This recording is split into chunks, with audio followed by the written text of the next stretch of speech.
Hey ho Pop Gengs,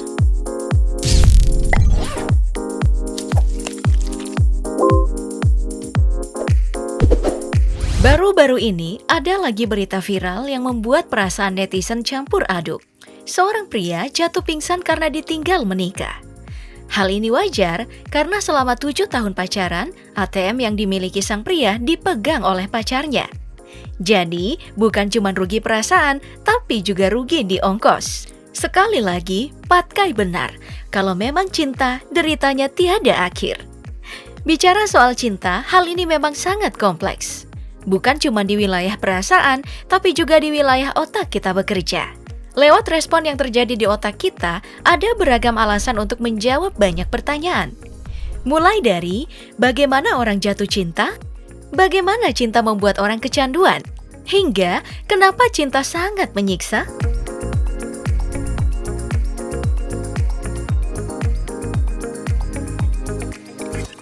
Untuk mengetahui bagaimana seseorang jatuh cinta dalam otak mereka, maka kita harus mulai dari mengerti kejadian apa yang terjadi di otak kita. Dalam sebuah seminar di TEDx Talks, Paula Benedetti memperlihatkan sebuah grafik yang menjadi tolak ukur kejadian dalam otak saat jatuh cinta. Grafik ini memperlihatkan reaksi neurotransmitter atau senyawa kimia yang membantu komunikasi antar saraf di otak kita bekerja. Bisa kita lihat kalau kortisol yang bertanggung jawab atas perasaan stres meningkat.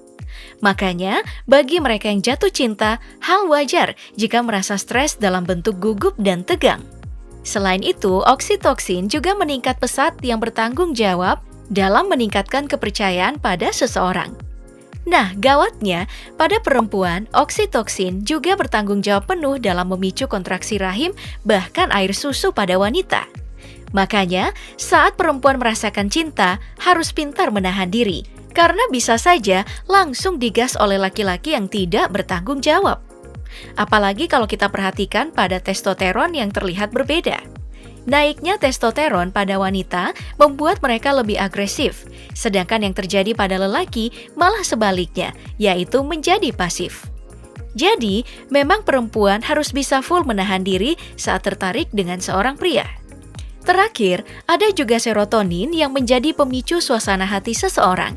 Turunnya neurotransmitter ini menyebabkan seseorang terobsesi pada suatu hal.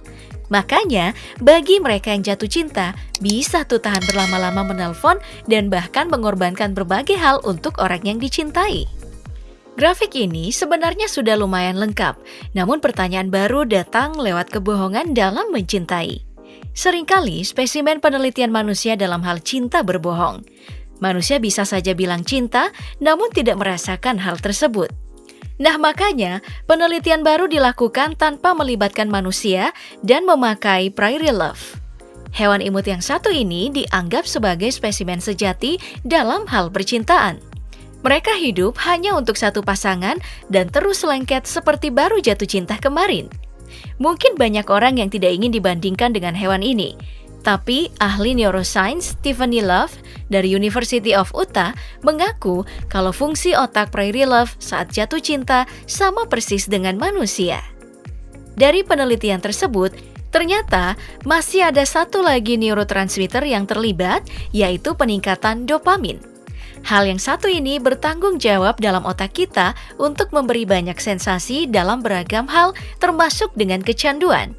Dopamin sebenarnya bisa didapatkan dari beragam hal, mulai dari coklat, obat-obat terlarang, hingga menang debat di medsos bisa meningkatkan dopamin. Untuk cinta sendiri, dopamin ini diikuti oleh 2 neurotransmitter. Untuk perempuan ada oksitoksin, dan untuk laki-laki ada vasopresin. Keterlibatan dari dopamin ini memberikan kita satu kata kunci, yaitu kecanduan. Seperti kebanyakan hal yang membuat kecanduan, cinta yang berlebihan juga buruk untuk hidup seseorang.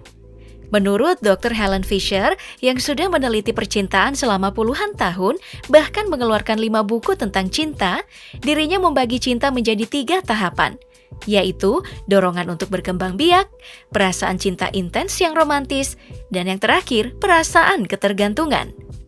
Dari penelitiannya, Dr. Helen menemukan kalau setiap kali seseorang bertemu dengan orang yang dia cintai, Maka ada dua bagian otak yang aktif, yaitu caudate nucleus dan ventral tegmental area atau VTA.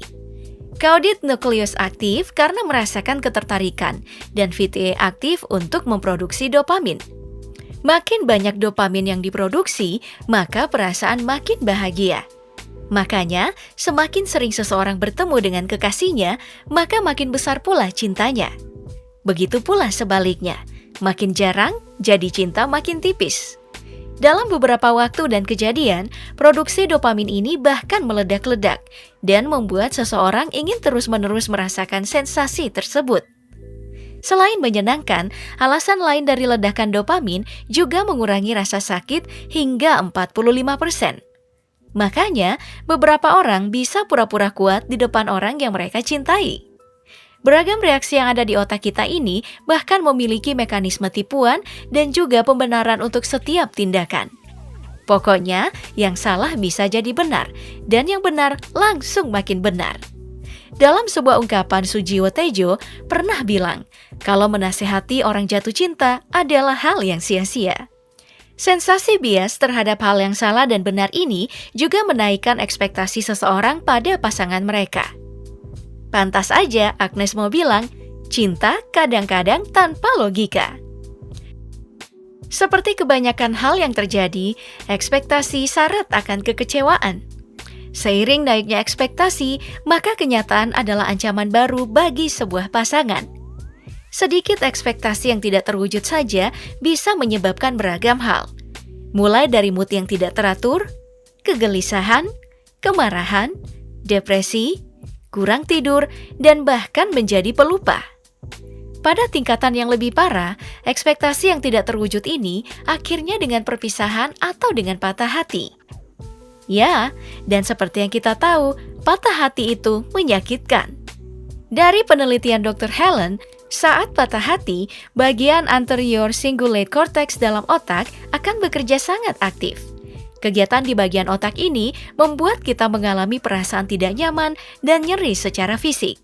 Inilah yang kemudian memunculkan sakit perut, sesak dada, dan bahkan bisa membuat orang pingsan. Oh iya, contoh yang tepat untuk hal ini adalah kasus ditinggal nikah yang barusan viral. Wajar kalau si laki-laki pingsan karena tentu ekspektasinya pada si perempuan yang meninggalkan dia sudah sangat tinggi. Nah, dari hal panjang yang telah dibicarakan ini, ada dua hal yang menjadi kata kunci, yaitu kecanduan dan ekspektasi. Semua orang yang merasakan cinta pasti kecanduan, jadi wajar. Ekspektasi kitalah pada pasangan yang harus terus dikendalikan. Jangan sampai udah berharap bahagia, malah jadi sengsara. Pokoknya Pop Gengs yang lagi mencari cinta, tolong ya ekspektasinya dikendalikan.